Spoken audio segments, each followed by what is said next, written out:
Hey there, folks. I'm Matt Hansen, And I'm John Johnson. and you're listening to Planes, Trains, and Comic Books. the podcast where we discuss favorites we've reread, both classic and new comics we want to read, and everything else in between. And here's the comic we picked this week. Hey there, everybody. Welcome back to another episode of Planes, Trains, and Comic Books. Today we are reading Doom Patrol, issue 64 through 69, which have no trade or anything out for them, so you have to find those on Comixology or in the back issue bin. I'm sure they're probably easy to find. I think. I don't know, unless there was like a rare character or something first appearance, but actually, I don't know, with that show coming out. You never know nowadays, folks, with back issues and what's popular. Comics have blown up, so. Yeah, especially with, when they get, like, a big show, people are like, oh, I've never heard of this. I want to go check it out. And they go and buy, like, a bunch of what they can That's find. not what happens. That's what happens is someone goes, first appearance of this character on a TV show or whatever, I got to go find that first appearance in comics and sell it for $10,000. And then that's what happens. You have that, too. But most of it's speculators right now. It is. Because I'm the guy that goes to look, it'd be nice if I had like a full run of Detective Comics from starting at issue 400 or whatever, and then I look and I'm like, oh, I'm never going to be able to afford that issue. Or that's the first appearance of Killer Croc. He's gigantic for some reason. I don't know why, but he's $10,000 or whatever. It's like, goodness, what? That's crazy. So it took me forever to find the first appearance of Renee Montoya. Let's put it that way. And I was like, it's just Renee Montoya, but because she becomes the question, and they're speculating on if she gets popular, the question later on or whatever in a movie or some shit, then they're just keeping it up there. So, but anyway, regardless of that, before we get into this, everybody, if you didn't know, we have a YouTube channel, and we post all of our podcast episodes and Matt's minis up there, but we also do YouTube content where we have reviews of stuff and whatnot, issues and graphic novels, and we're pretty close to 100 subscribers. So if y'all want to go hit up our YouTube, and if you comment on a video from the video Monsters, the review of Monsters by Barry Windsor Smith I did, if you comment on any video from that video forward until we pick over wherever we get 100 subscribers, and then subscribe, then we will be giving you'll be entered to be in the giveaway for Comixology gift card, and depending on how many people do that, the amount may rise or vary. Yeah. So, or we might pick a couple people if it's enough. But just letting everybody know, because I've been slacking on saying it, so we were like, hey, let's tell everybody on the podcast. Yeah. So check out our YouTube. Like, share, but most importantly, subscribe and comment. And then you get entered that contest. Yeah, and that includes these podcast videos and everything too. Like these videos, we just put like a screen of some of the issues or images from the comic up, and then it's just a static image. Even on those, if you comment and say, love your channel or whatever, and then subscribe. Love this episode, or hey, I like this, but maybe do something differently. If you want to give us some constructive feedback, that's fine too. Just let us know. Don't tell people that. Constructive. Don't say like, this sucks. Yeah, that's constructive. Because then why are you subscribing? Go listen to their channel. That's YouTube fine. Constructive though. So, so anyway, so we just want to let everybody know about that before we get into this. But yeah, so this, like we said, is Doom Patrol. This is written in 1993. This is after the Grant Morrison. This is directly after. This is the first issue after the Grant Morrison run ended. And I guess technically this is the first Vertigo stuff. I think Grant Morrison stuff wasn't considered Vertigo because it was actually before they made that imprint. Oh, wow. So I think this is actually Vertigo proper. So this is the first like Vertigo Doom Patrol stuff. And it's by Rachel Pollack, who is a trans writer that we are kind of highlighting for Pride Month. So, or Pride, I guess this is It's month. It's month. So we just wanted to do this because I'd never heard anybody talk about her except one other person on a video that I watched, and I never read any of her stuff, and she seemed really cool because he did an interview with her, and I was like, wow, I want to read what her stuff is like. So I was like, let's do her because I've never heard of her before, and no one had ever brought her up. And I had never read this from. Yeah, I had never read any Doom Patrol. So I was And I'll say this, John was probably like, what the fuck am I reading? Because John had never read any Doom Patrol. I had read the Grant Morrison stuff, maybe 4 or 5 trades of it, when I worked at the comic store in the mid-2000s. So I was like, wow, that was really good. And I don't know, I never finished the whole series because it's like 50-plus issues long or something. It's maybe 60? Yeah, I think it's 60 issues long. And so, it's a lot of trades to read in a row, and I like to take a break kind of in the middle of stuff sometimes. It is fucking crazy. It's literally, Doom Patrol is it was originally from the 60s. It actually came out like 5 months before X-Men, and it is very X-Men-ish. There is a man named Niles who is like in a wheelchair who finds all these, they're not mutants, but they're people with special abilities that are kind of outcasts, and he makes a team with them. And, there's a lot of similarities. We'll say. But the difference is, I'll say this, this is a very different team. Yes. Because Doom Patrol, I think back in the 60s and 70s was more of like a sci-fi oriented. So they would fight like different stuff, but it wasn't as crazy as this shit. But like, I think when Grant Morrison came on, he was like, I've done enough psychedelics. I'm going to introduce this crazy shit into this book.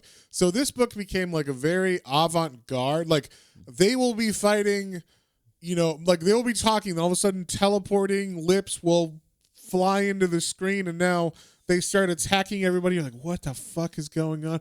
And then like, someone walks in with like the face of a carrot, and and then you're like, what? And then they start fighting them, like, oh my god, there's a monster that's attacking, and they're projecting these images on people, or it's like, what? How do you come up with this shit or whatever? But like yeah, basically, it just got way crazy, but like well respected as far as the story. Everybody was able to follow it pretty good.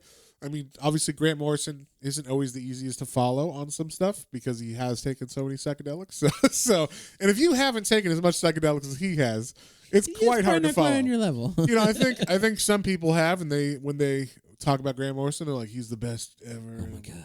I'm like, I get it. You've taken enough to know what he's talking about. I have not. Yeah, I haven't taken any psychedelics personally, and John, I don't think you have either. Nope. So it just seems batshit crazy. But then, if you read it far enough, if you go with it, you just kind of roll with the punches and go, I don't know what's going on, but I'm going to assume they're going to wrap this up in a nice way or whatever. It does have some linear sense. Yeah. And yeah, there is like an ending to Grant Morrison's run. Now, the thing I wasn't prepared for was Rachel Pollack took that craziness and kept running with it about equally, or if not more, crazy than Grant Morrison. I was very surprised how this actually just picks up right from Grant Morrison's run and fucking runs. Hits the ground running. Yes. Like literally. Like, I could not believe how good, or like how much this felt like Grant Morrison's run. Like just that craziness and, but also with things that, like, I don't know if it's not that he wouldn't touch on it, but obviously she's got different things on her mind, different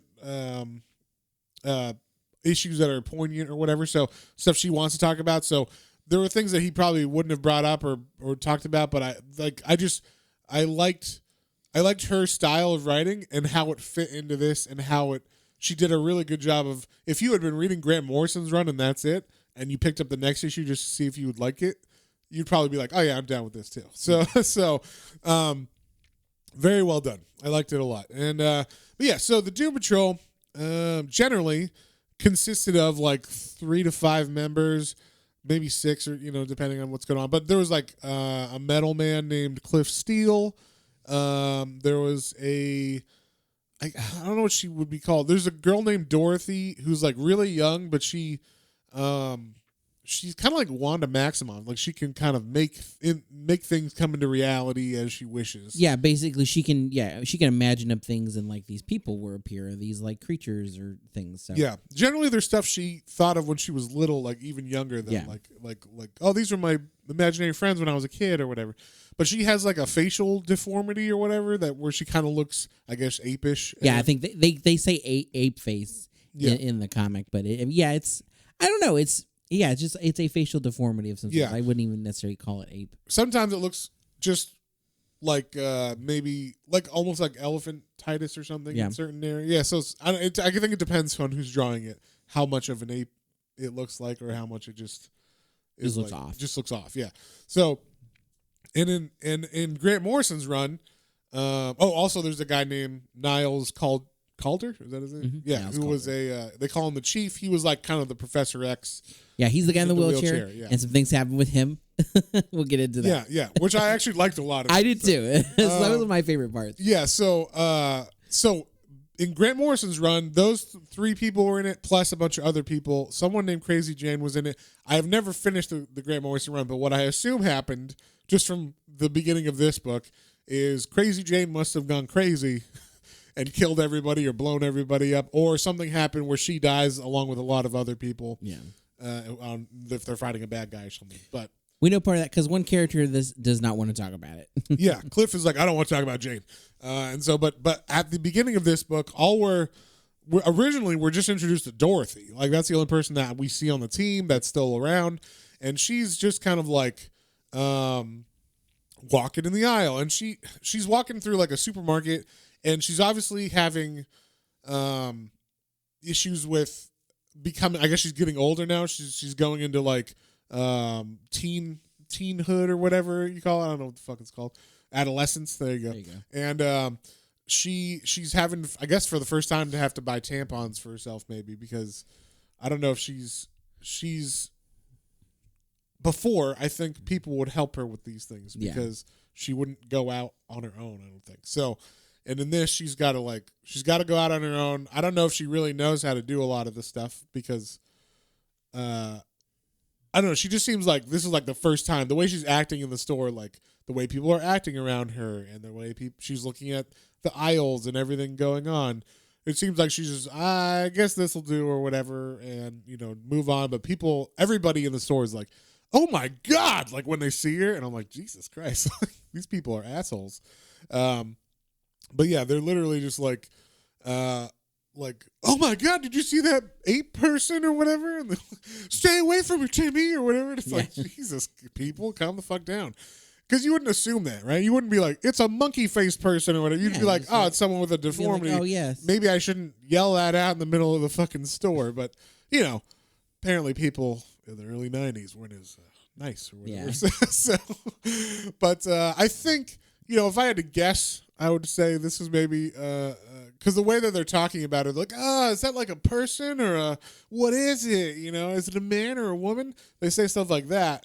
So you're like, okay, maybe this is like stuff from like Rachel Pollack's like trans stuff she's had to deal with, where people are like, oh my God, whatever. So yeah, I could see that the allusion to that kind of stuff.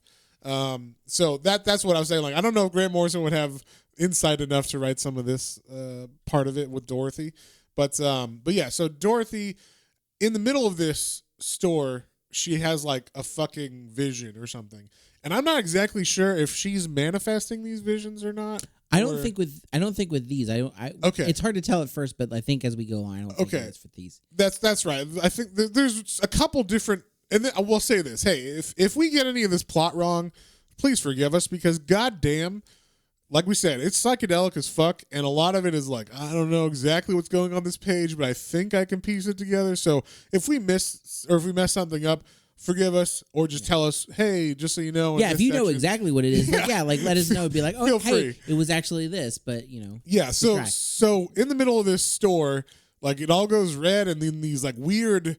They're like African tribe demons or something. I don't know. And the reason why I thought this was her, because they talk about her renting or checking out a book from the library about Africa. Yeah. And so that's why I was like, oh, she's manifesting these African-looking tribal, like, I don't know what you call them, shaman or whatever. And so, but like basically, there's like these people that manifest that are like African tribal-looking.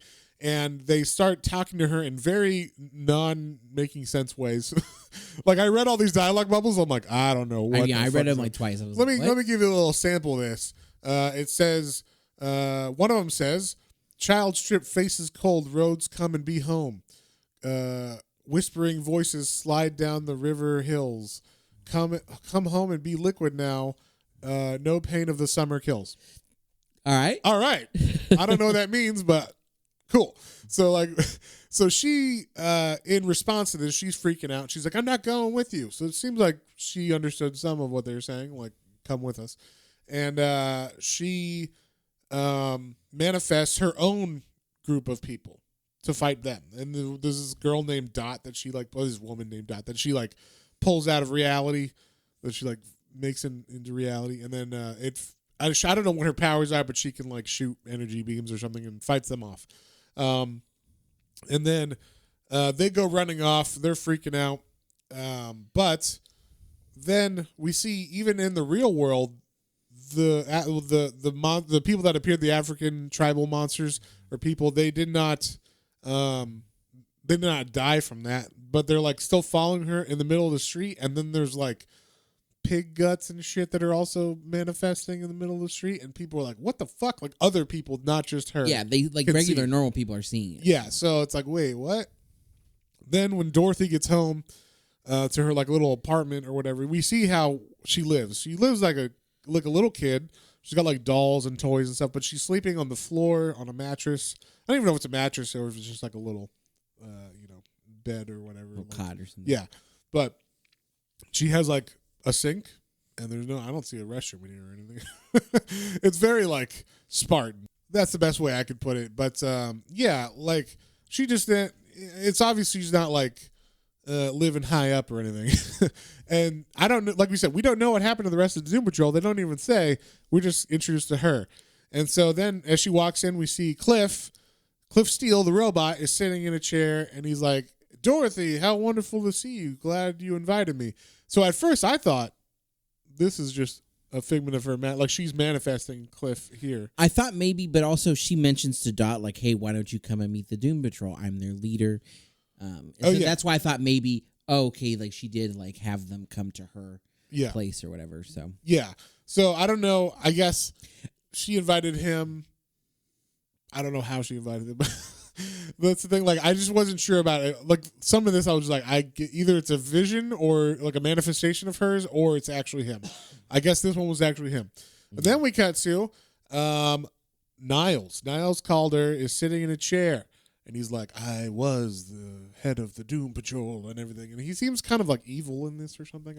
At the beginning of this, he seemed like he was the bad guy or something. But I don't know exactly what was going on. But him and this guy named Magnus are kind of talking back and forth, and you get, like, maybe they're not in reality because the color spectrum and, like, the, like, inference of technology behind them and stuff. But basically, something has happened where Magnus is, okay, correct me if I'm wrong. This is my understanding of it, John. Magnus is, like, the butler. He is helping Niles, who is actually, like, he brought his body back, but actually it's just his head. Yeah, for my thought of it is that, yeah, like, his head is still the only consciousness, and I guess he's trying to regain control of his body or something. Yeah. And then, yeah, and I don't know if Magnus is a butler or if he's just, like, a group confidant, because he comes off as, I say butler, but I meant like an Alfred, or like someone who will just help out or whatever. Yeah, but I just it didn't come off quite as that, because it seemed like he's a little more put together, and not like, he didn't seem like a servant, or maybe he's even like a government. Maybe he's like a government contact. Yeah. Because the way, like, because when he talks to Dorothy later too, and it seemed like they, like, met somewhere outside of, like, a headquarters or a place where they would be. But they introduce, like, oh, Magnus is talking about, like, thanks for bringing my body back and shit like that, and, like, thanks for, this is, like, helpful. But it seems like they're having, like Magnus is like, I don't know if this was such a good idea, kind of thing. Yeah. And then, like, they also introduce something that's very similar to Cerebro, where he's like, oh, just so you know, Niles, here's like a room, your room where you can telepathically talk to everybody, or like manifest the stuff you're talking about. Isn't it magnificent, this machine that we created? I'm like, hey, it's Cerebro. It's Cerebro from X-Men. But yeah, so it's very And then we cut from there. I was gonna say it's very interesting, but like I wasn't exactly sure what was going on in that scene. 2, we cut back to Dorothy, and she's having like a tea with the Doom Patrol, and this is why I thought it was all fucking fake, including Cliff, because Cliff is there, and he's got hair, and he was dressed up not like Cliff in the comic, and Magnus is there. I'm not Magnus. Niles is there, and a couple other people that I guess are from the old Doom Patrol. Yeah, there's the one is Dot. One's Dot, but I'm talking about there's another guy, Mr. Clay, that I assumed was from the other Doom Patrol or something, or it's just a friend of hers that she made up. So I wasn't sure exactly what was going on because it didn't seem like I've read enough of Doom Patrol to know Robot isn't like a tea having guy. Yeah. So like I thought this was like her, manifesting Cliff in her mind or whatever. And then later on, he actually appears and he's in the base with Niles and Magnus. Yeah. So I actually think that's what happened. Oh, maybe. But we could both be wrong. We don't know. Please tell us. Please tell us what happened. So then as she's having tea, because she's manifesting these people, all of a sudden the African tribal people she looks out the window and they're like outside of her window doing crazy shit on the ground, like some kind of like dance and chants and stuff. And then this is where you get the crazy psychedelic drawing stuff, because until now we've just seen, her manifestation of people and then like the African tribal people. I'm like, okay, that's not that crazy. Then she comes down and all of a sudden Earth like changes. It's on fire around her, and then like she's walking and there's like tropical trees, and then we see like a giant fucking caterpillar bug, and then like these topless women approach her with like food trays that have like a mouth for nipples, where you'd have a nipple? Not a mouth, just teeth, yeah, and a hole maybe behind the teeth, like they're gonna eat you, yeah, if you bite the nipple. Like, the nipple's gonna bite you, like boobs with mouths. Yeah. Tit mouths. So yeah, it's just like, what? And then like just all this crazy shit happens, and then she's talking to one of them.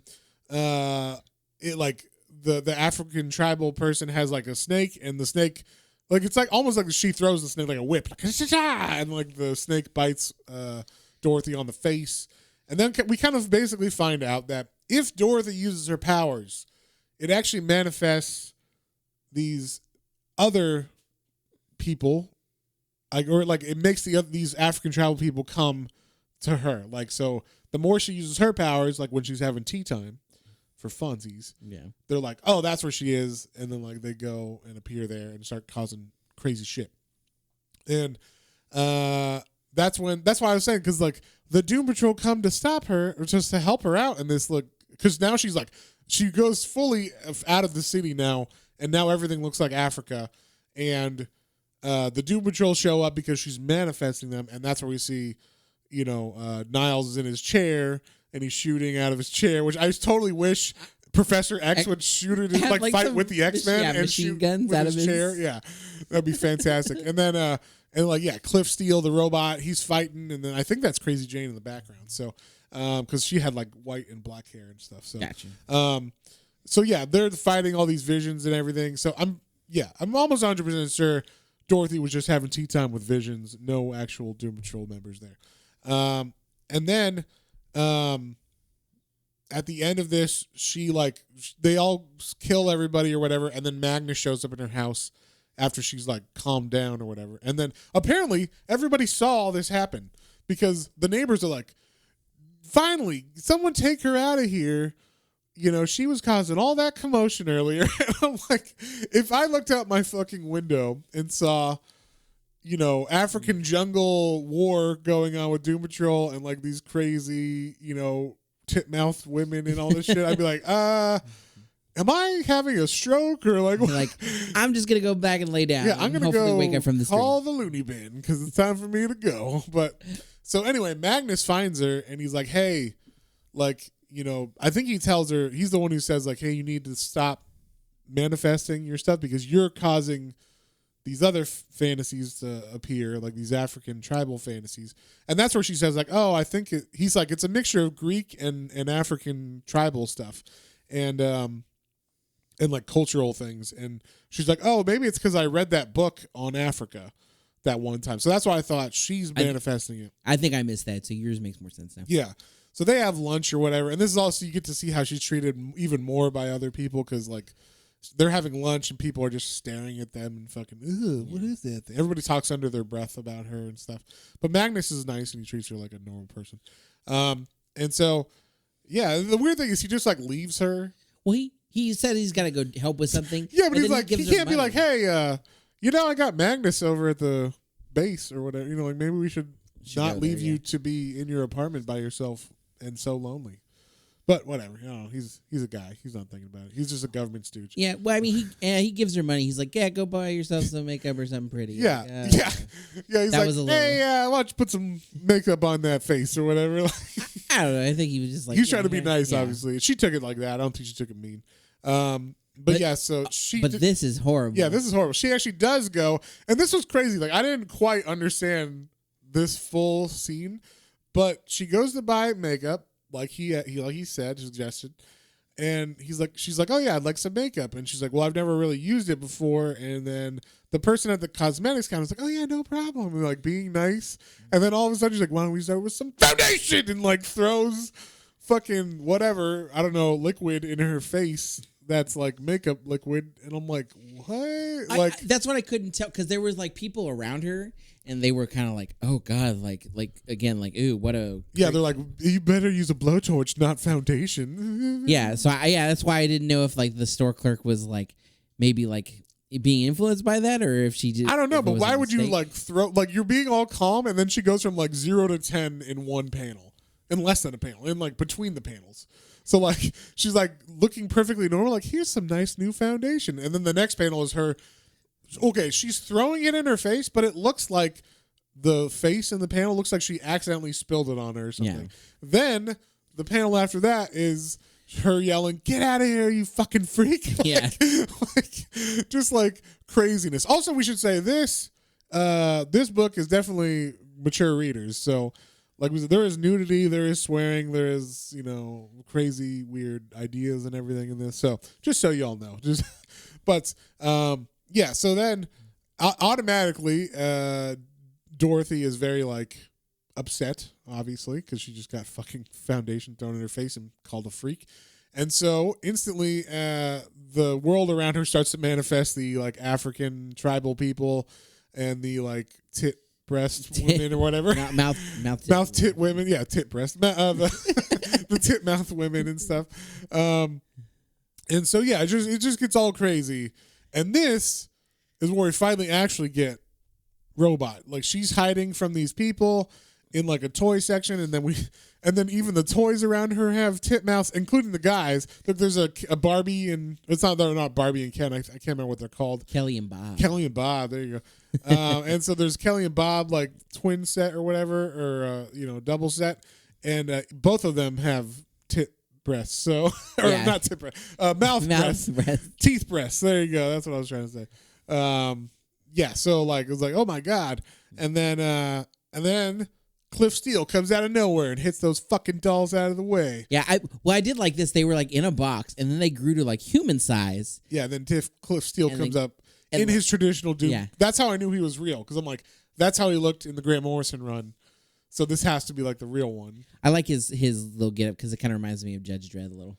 Yeah, he's got the big shoulder pads. It just looks very 80s. It's late 80s is when this was like came out. So he's got like a leather jacket and like, I don't know. He just looks, he's got like the Doc Martens on or whatever, he's got power glove fingers or whatever. Like, yeah, he's 80s mode, and I appreciate that. But yeah, so he actually comes back, knocks saves off her. the doll's head. Yeah, just like kills the doll. She's like, oh, he's like, you know what? I'm here. We're all good now. Don't worry about it. Everything's going to be fine. And then this is like the part where I was like, what exactly is going on? So Magnus and Niles are talking. And apparently this is where we get like, okay, Magnus must have found Niles' head and then put him on a body. And then Niles is not a fan of this. No, he's like, Like, I can't work with this body. This is shit. Yeah. And he's basically like, you gave me this fucking puppet body, and like, how dare you? And basically Niles, in his anger, because Magnus responds with like, this is bullshit. Like, I didn't leave you here, or I didn't leave you. You're here. What are you gonna do about it? Kind of thing. Like, they're just arguing about this. Yeah, basically, like, I saved your ass. Why are you complaining? Yeah. Like, enjoy this body. And then and then Niles is like, I intend to correct your arrogance, and he fucking rips his own head off of this body. It's all bloody, and then Magnus is like, oh my god, Jesus Christ, shit, and he like throws the head of Niles in this cryogenic like head pod. Pod? Yeah, he had it ready, I guess. Yeah. So just in case this happened again. They're in the base. So he had the head, like, he just throws the head in this cryogenic box in a wall. It's like in a wall too. So it's like must be like a wall freezer or some shit. Yeah. And then we see the eyes of Niles go from like normal eyes that are kind of like dead looking to like snake eyes. Yeah, weird snake eyes. So, and now that they look like snakes, it's like a bunch of snakes are inside of his head. Yeah, like little baby snakes. Like, so that kind of sets up like maybe it's not Dorothy with the snakes and the African tribal stuff. Maybe it's has to do with Niles because he's got snakes in his head, apparently. Don't know exactly why he's got snakes in his head, but he's got them. He's got them there.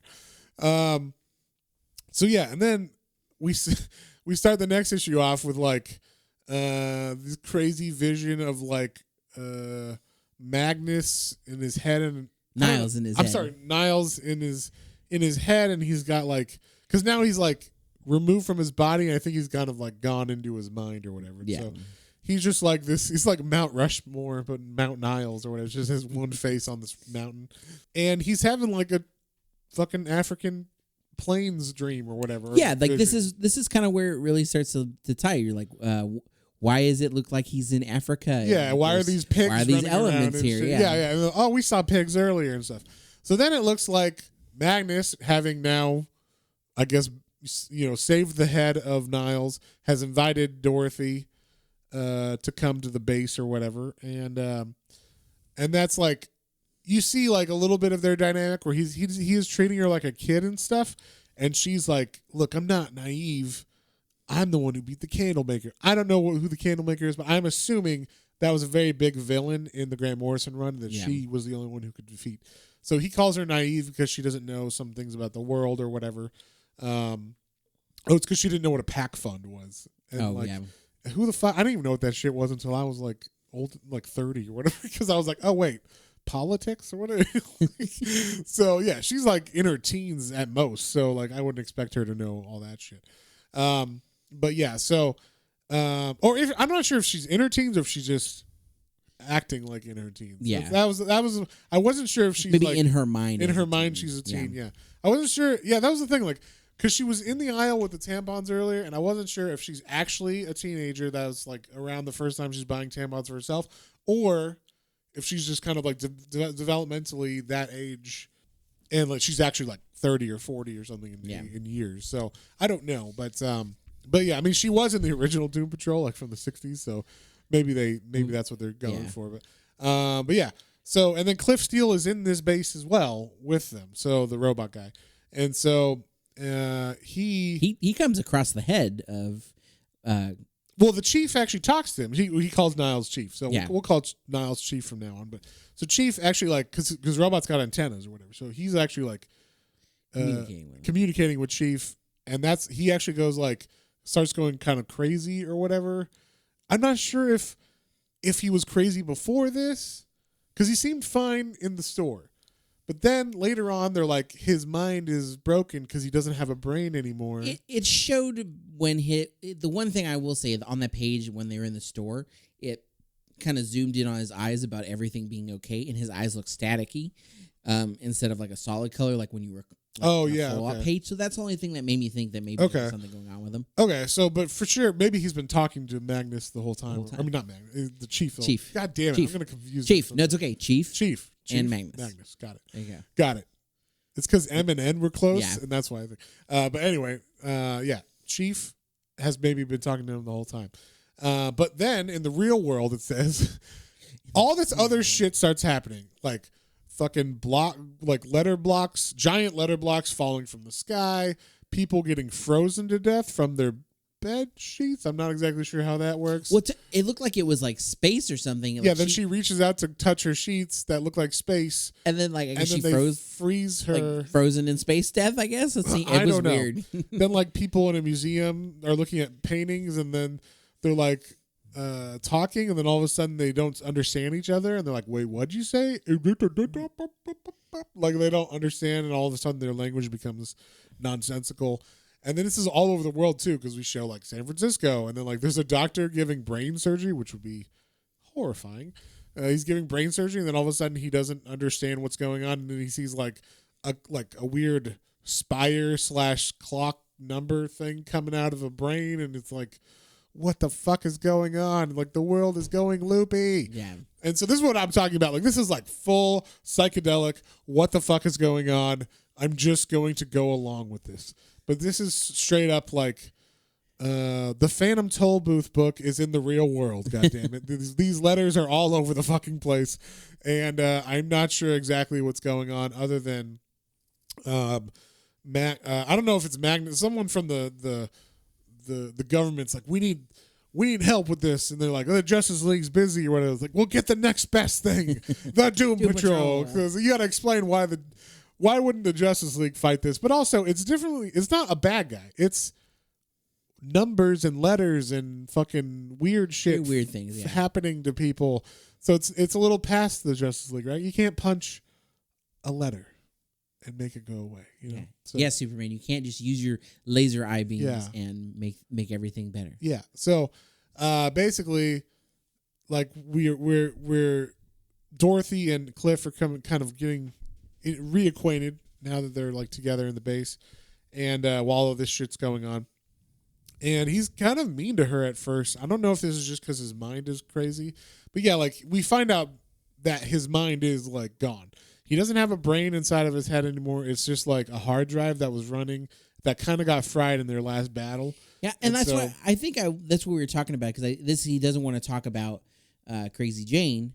And so maybe that was something that had to do with that. Maybe that's how he lost his brain. Because when I read a little bit back, I was curious more about him, and I was like, oh, he had a human brain at one point as well. So yeah, and so that's why his head looks like he's got a robot head, but it kind of stops at right above his eyes, and then it looks like either a glass dome or a metal dome that can come off. Yeah. So his brain actually was inside of that, and then I guess got scrambled or something. So now he's got like a hard drive his hard drive that had his brain memories in there got fried a little bit, got scrambled. So he's not sure what's going on exactly. He's not quite himself. He's kind of mean, and he also doesn't know exactly what's real and what's not, because he starts seeing shit. And he's like, I don't know what's going on. Like, is this a real thing or is this not? And then like, as that's happening, more African stuff starts to appear in the base. And then, like, we see Dorothy have to fight it off with, like, a hanger person. And then we see Magnus is talking to, like, these African people. And I don't know. It just seemed like he was the bad guy in this. Because, and I'm not sure why. Like, I don't know. He was talking to them like, I don't know, should we kill her or whatever? He's like, Like, it would just seem weird that he was so... like against Dorothy. I'm not sure. He even says like, she's hardly my daughter. Some trouble has come to her, and I'm sure she can find herself a protector. I've done enough damage. But then he says, if she herself has become trouble, then I think the solution is obvious: kill her. So I was like, oh, that's kind of crazy that he like say that about one of his mates or whatever. So he's actually like convening with these tribal people, and. So I was just like, I guess he's bad. I don't know. I don't know. It was really hard to tell because obviously he has that close connection with the group. But then, like when he's in this like state or trance or talking with the tribesmen as this giant, cliffside of a mountain. Yeah. the chief is very much like, yeah, Dorothy's kind of like out of control now, and like, I don't know if there's much we could do about it. Yeah, but the only reason she's out of control is because these fucking tribal visions keep happening, and then she keeps calling her people, like her memories, or manifesting her own like people to fight these visions, and then we see like the world just going crazy. Basically, we get this like army being built, and it's kind of like a Patton sequence where like this general, in quotations, is standing in front of a American flag that's made up of snakes, and he's like talking to this group of like faceless warriors that have like, it's weird. It looked like cosmic, like spacey faces or something. Yes, they have spacey faces, but they also have like maintenance worker belts. Yeah, like pouches or whatever, like handyman belts or whatever. They have that whole like screwdrivers. Yeah. I was like, what the fuck? And so it was just weird, but and then like Dorothy starts making her own people manifest while she's reading a magazine. But she's learning like, okay, I can't let these things happen. So she's controlling it now. So that's good. She's starting to control it so that like the African tribe stops reappearing wherever she's manifesting stuff. And then just weird something. This is like the weirdest thing. I don't know how the fuck this happens, but the head of the chief is talking to the African tribe, and he brings up these tribes are called the nanos, and they're actual nano machines, is what he kind of reveals. Like these are machines. These things that are happening in the world that are causing this chaos is actual, like, I'm taking it like actual nano micro machines or whatever, like little bug, like in Jason X. Yeah. The things that heal people and heal Jason into Super Jason. Yes. Yeah. It's like that. And so, but in the middle of this, like while they're talking, there's like a giant pig in this reality that just falls through the sky, falls through this reality into Earth reality, and lands in the middle of this town. And it's like a gigantic pig. Yeah, it looks like it would be the size of like a double-decker bus. Yes. And inside of it is Africa. And so it's kind of like a doorway for them to just kind of release this army into the world or whatever. It's fucking, I don't understand exactly, but that's kind of what I got from it. It's their doorway. This pig, inside of this pig is the doorway at which things can come into our world at will now. They don't have to just wait for these African tribal people to like make them appear or whatever. And so now they're like, we have to stop it. And then as they're saying, as like Dorothy and Cliff are like, we got to fight it, but Cliff's not 100%, and Dorothy can't even use her powers. Then another thing opens, like another portal, and the we'll call them the mystery maintenance guys, the maintenance army. I like that, mystery maintenance. Mystery maintenance army of these that the weird Patton dude gave a speech for. They appear in a portal, and they are like. They got their drills out. They're ready to fuck some shit up. And so they appear, and then it's like, oh.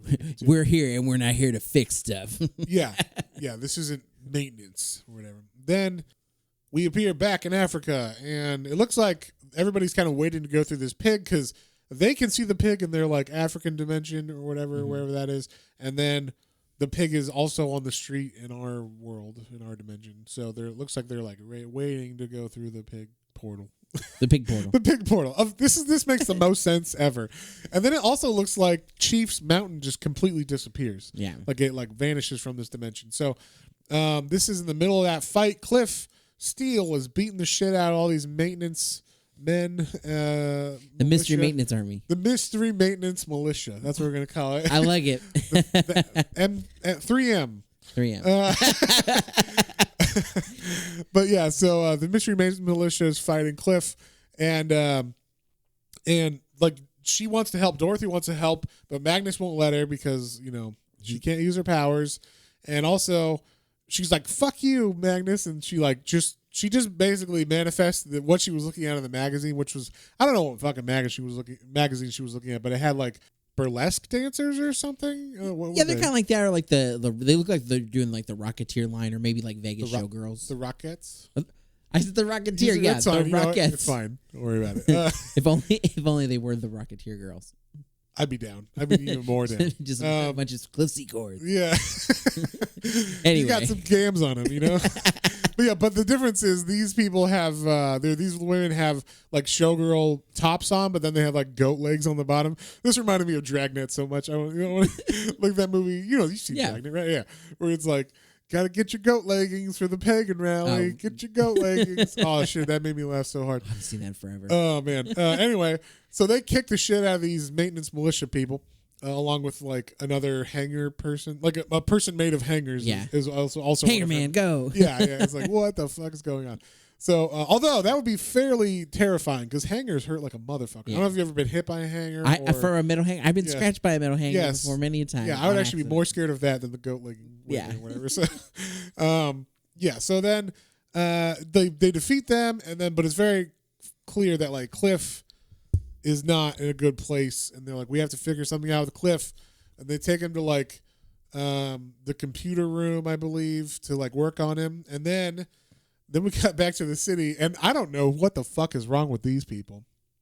But the people in the middle of the town that saw this giant pig body fall from the sky. Let's get close to it and take a look. Hey, what's that? Maybe we should look inside of this giant fucking pig with this, like, a dimensional Africa inside of his stomach that we can see. I don't know. I'm gonna get closer. Get close and see what's going on. Yeah, and the closer they get to this thing, the more crazy shit happens. One of them gets like a pterodactyl face, and then like one of them gets like a Magneto helmet or whatever. And like they stop being able to talk to each other in a language, and so it's just crazy shit starts happening, and it's pretty weird. And then out of the portal comes the African tribal people, and they just fucking start going to town. They start, chopping people up and whatnot. Then we see like America, like the generals and stuff are like, what are we going to do, sir? And they're on the phone, and all of a sudden like shit that they're doing starts like going wrong as well. Like they see like weird shit falling from the sky, and just reality is becoming unraveled basically. Yeah. All over. And so they're like, we need Cliff to work on this shit. Like we need his head to get better.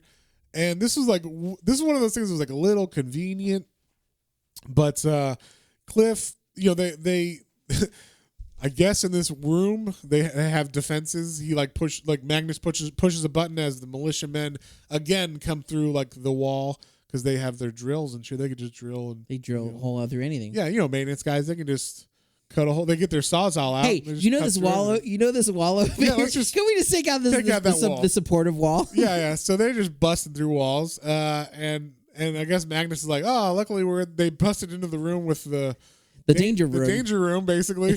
And so they like push a button, and like these spikes come up from the floor and like kind of pin them, and they're like, we got to figure something out. Cliff is not doing well, and then Dorothy manifests like the dancers and Dot and the hanger guy again, and they start fighting these maintenance guys again. And then we cut to the city and everything's going crazy. We also get the maintenance men now coming out of the pig, and they're killing people in the street like cops and shit, while everybody's faces are turning into fucking ampersands and shit. Yeah. It's just like, what the fuck is going on? The weirdest looking one is this cop. He's like on his knees and he's like, what is happening? And he's got like 4 mouths under his mouth. So, his face just became like elongated just from his mouth down. So his chin is gigantic and he's got like 4 mouths now just in play, like there. I don't know. It's very trippy. Weird. It just, once again, it doesn't make the most sense, but it's crazy and interesting, and I don't know. It's just more of the same, but even on a crazier level than the Grant Morrison stuff. Then the head of Chief appears again in the African land to the African elders, and he's talking to them, and he's like, you know what? I thought about what you were saying. I really don't think these are those nano machines. Like, I think you guys are lying, or there's something else going on here. Yeah, and then he kind of like sees what's happening. I guess he asks like, "What are they doing?" And then like he realizes he's in like this computer because he like his mind. It's weird. It shows like circuitry or whatever, and you're like, oh, computers. Like, and this is 1993, so like there's no internet or anything. So like the way they actually did a really good job of explaining like, or just showing imagery that you're like, oh, I understand what's going on. Well, you know, circuits. You said that, and it automatically made me think like they actually did this a lot in comics and made it really understandable and good. Yeah. Because remember in Deathlock, there was something like that too, like in his head or whatever. Yeah, and he was traveling through those circuits. Traveled through the lines. This isn't quite as egregious as that, where he's like actually walking past a bank, a digital impression of a bank or whatever. But this is like, it just shows circuitry behind him, and you're like, oh, okay. Like, they're good about getting that early yes, technology image across. Yeah, and then like, yeah, then they get cornered, or we cut back to Dorothy and Cliff, and they kind of get cornered by one of the tribal people, and they're trying to get Dorothy to come with them. That's like the main thing they're trying to do. I don't know why they want her to come with them. I'm not sure either. They want her to come, and then it's like she won't come, but they're like, okay, take this brain for... one of them does. I don't know why this guy does, but he's like, it's a gift from Mother Time, and it's like a brain that they give to Cliff. Yeah, just take this random brain from these these African tribes who've been fucking shit up. I'm sure everything will be fine. I'm sure it'll be, but it was fine. I don't get it. They put the brain into Cliff. This is what I gather, at least. Or I'm okay. Maybe I'm wrong. She brings it to the cryo freezer. Then she opens the door, and we see that Chief's head is there. She didn't know, and he's like, "Where am I?" He's talking. His head. Yeah, he's talking by itself. His decapitated head starts talking. He's like, "Where am I? I need ice." And she's like, "The real world." So he was in his mind in some weird like another plane of existence, or something, where with these African people causing all this shit to happen. I think he was the connection, manifesting these African tribal visions and stuff, and then. I don't know. The brain just kind of disappears. They don't show the brain again. It's like she put it in the freezer and left it there or something. I think so, but I think it's more of like, because she says, "I have a job for you," and I think she realizes she needs his help to get the brain into. That's what true. I assume. Yes, that is true. So she's like, "I need help to get the brain in." So I forgot about that part, but yeah. So she. They're trying to wrangle everything up. Like, while this is happening, people are still like manifesting, and Cliff is having to fight them off, and like shit's going on all over the place. And then we finally get like everything kind of calms down. I'm not exactly sure what happens, but basically the African people are like, "Oh, time to go home," and then like some people are like, "Not without us," and like some people from the town run into the pig.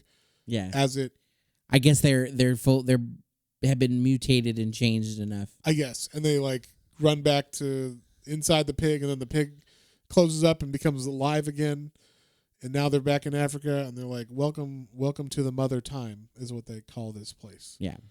So it's just craziness. Okay. So, and then now everything's calm. And I wasn't sure exactly why everything was calm. The only thing I can figure out is that, okay, Chief or Niles is awake now. His head is out of the freezer. Yeah. But let me posit this to you. All the shit that happened in the first issue was when he was on his second body. Maybe he was also freaking out when he was on second body because he had to pull his head off. Maybe the government guy fucked with the head-body combination or something. I don't fucking know. But either way, now that he's just a head... and he's out of the freezer, and I love this. He now just sits in a bucket of ice. but not a bucket, like a square bucket, like from your freezer, like the thing that actually holds. Yeah, like the ice cube tray. Yeah. His head now sits in that, which is fantastic. And then he's basically like, I can, we can fix you, robot. Don't worry, we got your brain. And then also like, you know what? Let's stop hating on each other.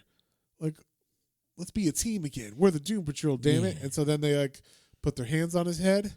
They're like, one for all and all for one. Yeah. So then that's the end. That's the end. I like this. They actually put their hands on his head, which I thought was fun. Yeah.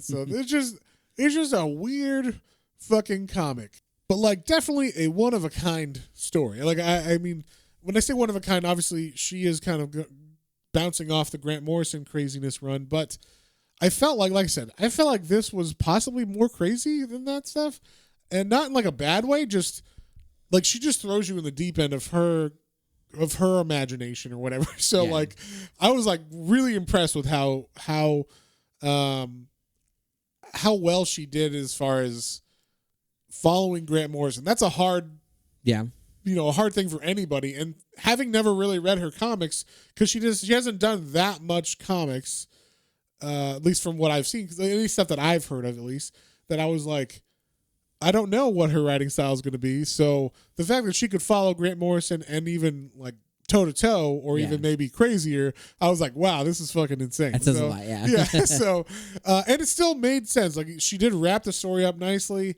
as far as like, okay, we kind of understand what's going on. There was definitely stuff that I still don't 100% get in this, but I'm willing to roll with it because this is actually just the first 3 issues. And we said we were going to read all of the issues. We did, but because these 3 issues were so crazy and we had to explain everything going on, we don't want to go for another hour. So we'll just kind of say we liked the second story arc a lot too, which is the next 3 issues. They were, if not, they were as crazy, but more maybe streamlined. I would streamlined and understandable. Yeah. So like, you still get the craziness of what's going on. You get like the more, since now that they're reforming the Doom Patrol, you get like kind of like where they're gonna now base from. I believe it kind of felt like that's where they're gonna base from. They get like a new place. They're at first they're like R&R. They're like, let's just chillax together, and then as they're chillaxing, just weird shit starts happening. I will say there's a I really like the main villain that goes. Main villain is fantastic. Yeah, it's called Master Cleaner, and the embodiment of this character is like a fetus in a head womb. Yeah, fetus in a head womb on like a robotic body, and he has like a flamethrower kind of like hand. Yes, it was ridiculous. Awesome. and I will say, like one thing about the Doom Patrol, at least that I remember, is they defeat the bad guys not just by punching. Like even in this, there was fighting and stuff, but they didn't like. And now we beat those African tribal people back to that dimension. It was like, all we had to do was pull Magnus out of the freezer, and then all of a sudden he was manifesting them. Yeah. So that they just start going away, kind of thing. That's true. We won't since we didn't go into we won't spoil the next end. one, but the way that they end up defeating Master Cleaner is it's not by like a physical force. It's really, really fun. I liked how they defeated him. Or them, I don't know. It's a fucking fetus and a robot. Yes, it's not. We will not gender that fetus. We have no idea because that was. I don't even know if it's a human fetus. It could be something else. So, but yeah, but it is. They introduce you to some people who are probably obviously going to be in the Doom Patrol. Yeah, this new Doom Patrol. Almost like recruiting new members. Yeah, they get new members. It's definitely like a more, and it's more fun too. Like some of the bad things that happen aren't as like. It's not like.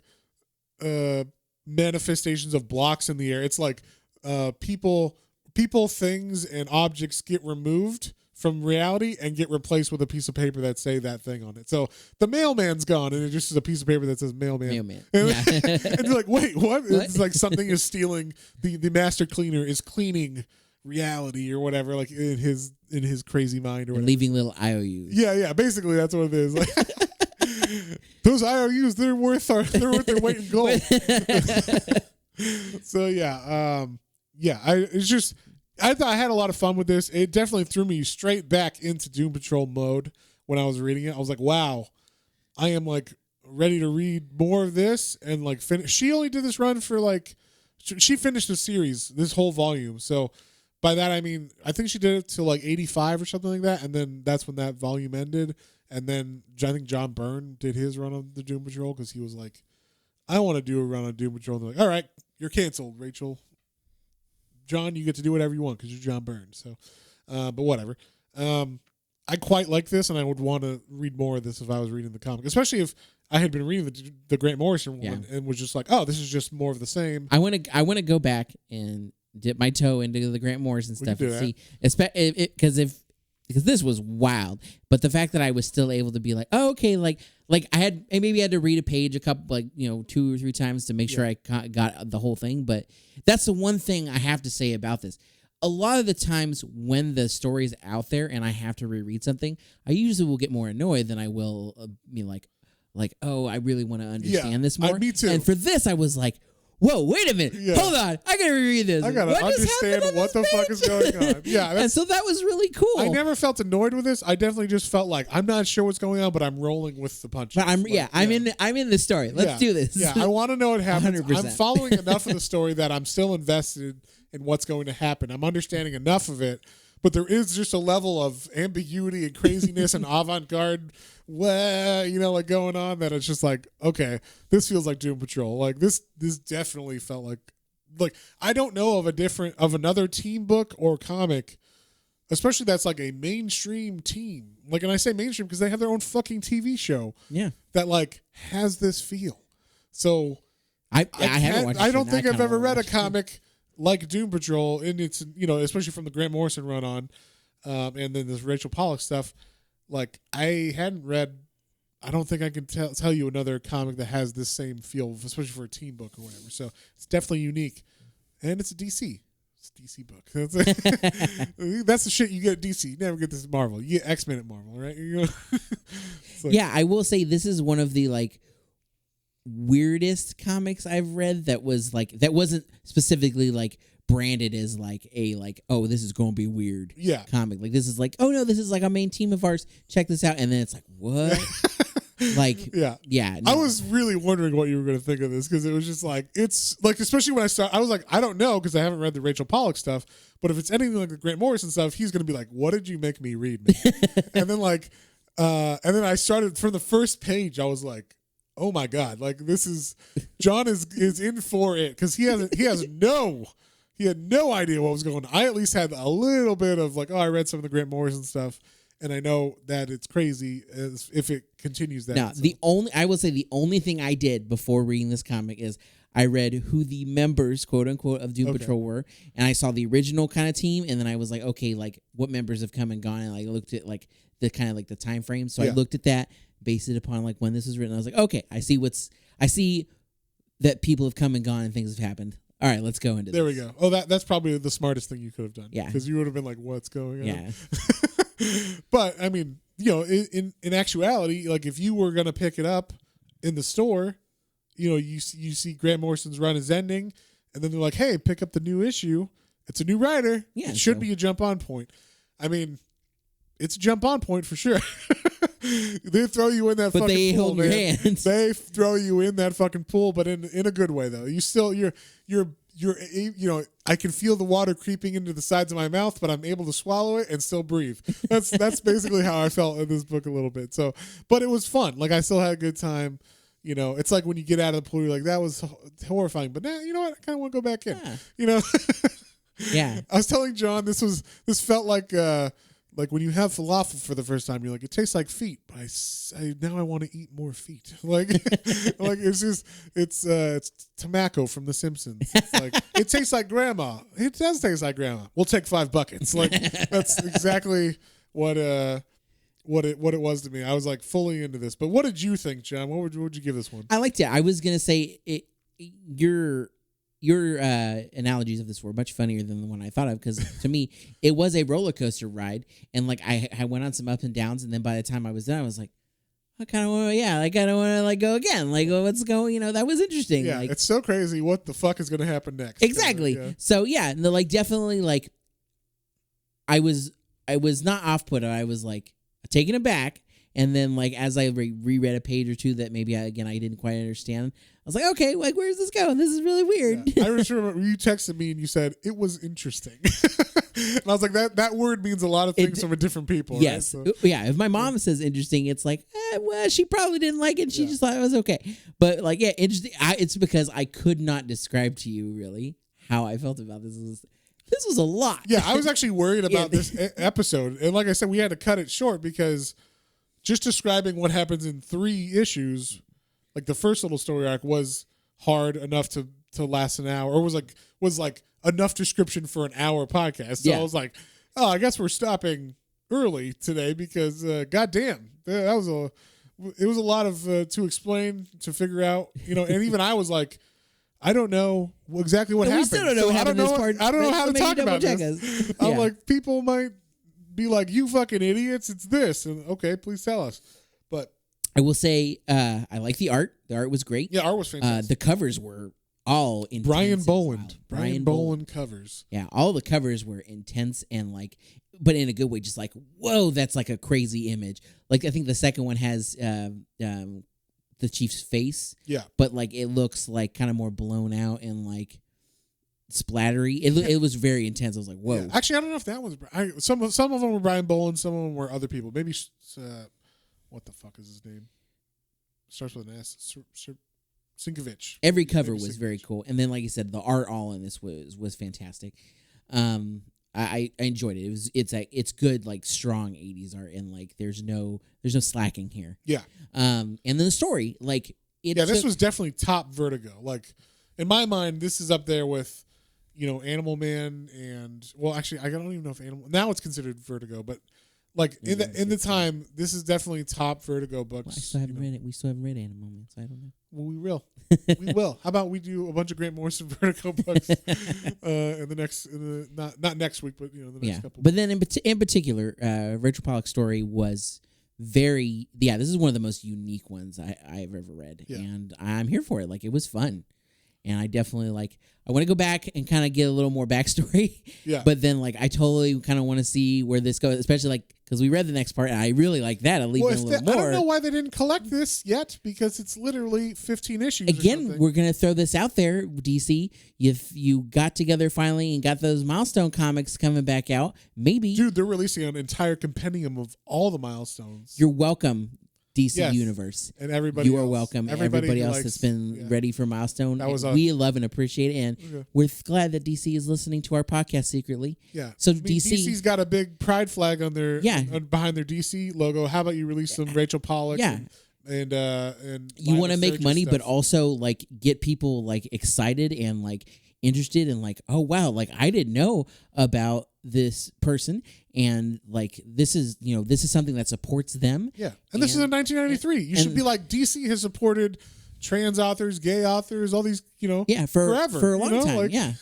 Before it kind of became, it's a little more corporatized now, but that's because more people are trying to, yes, there's some people that are just going with corporate to just wokeness about it, but there are some people that are actually trying, and and they actually tried to get people that are think out of the box, aren't your normal people to write, Vertigo stuff, because you're talking Grant Morrison. You meet that guy, you're like, this is not a normal human being. He's got so many cool ideas, and there's just not a normie like me or you or whatever. Yeah.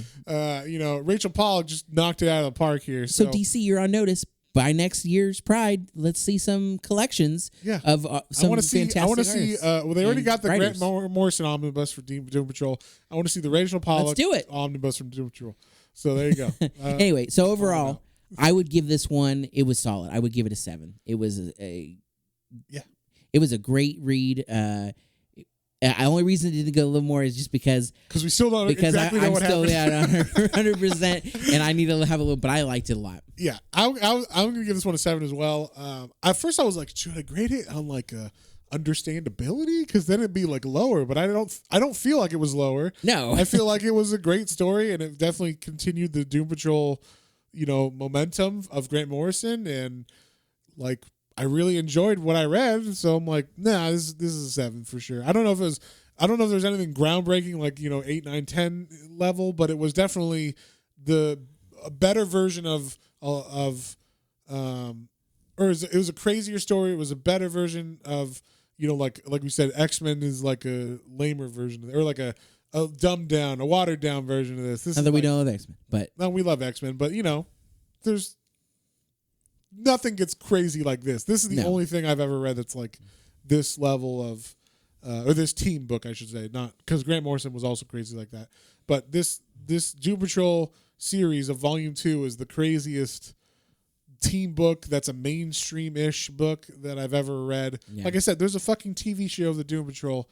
From what I've heard, a lot of it actually comes from this run. Yeah, I think that's what the guy that interviewed Rachel that I was listening to, his name is Perch, for anybody who wants the Comics by Perch podcast.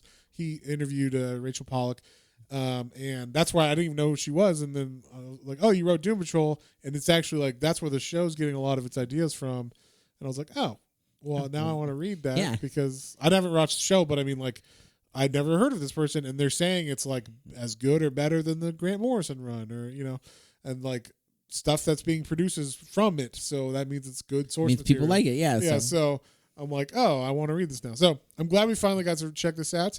And yeah, we both give it 7s. If I would just say, look back in the past. I think a lot of these people get forgotten now, because a lot of it's now more in the open. People are like, yeah, I'm trans, I'm proud, I'm gay, I'm proud, I'm whatever, I'm proud. And a lot of those people kind of forget there were people like Rachel Pollack and Lila Sturgis, even though that was only 15 years ago. I mean, I don't hear people talk about her either, and I'm like, she did great comics. So like, or even like people like Louise Simonson, women in comics, you get like really good runs of like, New Mutants, and I think she did X Factor and stuff too. It's like those are people that should still be remembered, even though there were less. They weren't allowed to be as. They were more in the background, I guess, because they're just, they're just doing their job, and they're not being promoted like like they would be nowadays or whatever. But we need to remember some of these older people. That's why when you suggested, hey, we should do some books for Pride, I'm like, sure, and you said like, oh, let's do like this new modern one. I'm like, no, let's not do that. Let's pick someone that maybe people haven't heard of before, because they definitely Rachel's work was fucking fantastic in this, so she definitely should get more push and more remembrance of her stuff, and she needs some fat paychecks, some royalties. If they release an omnibus, she gets not only what she got paid for this, but every sold unit of that she gets a royalty. So hell yeah. That's why you want these things to be reprinted, because that actually supports the trans authors and gay authors and minority authors from past years or whatever. Is they get a fat check for that. So when Milestone gets reprinted now, guess what? All those people now get a big fat paycheck for every compendium sold, every issue sold on Comixology, all that stuff. So, that's what we want, is those people to get supported and, actually like noticed and read and, all that kind of stuff. So, I would just don't forget the past. We need to push these authors and writers too, even though it's great that there's a lot of more open and now accepted new authors that are also gay and trans and minority. So, on that note, once again, check out our YouTube. If you guys want a Comixology gift card, enter into our YouTube 100 subscriber giveaway, and just subscribe and comment on any multiple videos from Monsters Review on. And on that note, if you guys have any comments, questions, or suggestions, you can email us at planetrains&comicbooks, all one word, at gmail.com. And don't forget about our Twitter and our YouTube channel, like we mentioned, and our Instagram for exclusive content as well. Also, next week, we're going to be checking out for our 4th of July weekend. It kind of ended up to be a good time to do this. Yeah, 4th of July. Rah, rah, rah. We love America. We're going to read American Flag, which John hasn't read, but I know is not quite the patriotic book you might think it is from the cover of it. But there's American Flag is by Howard Chaykin, and it was published by First Comics, I believe, in the 80s, 1982.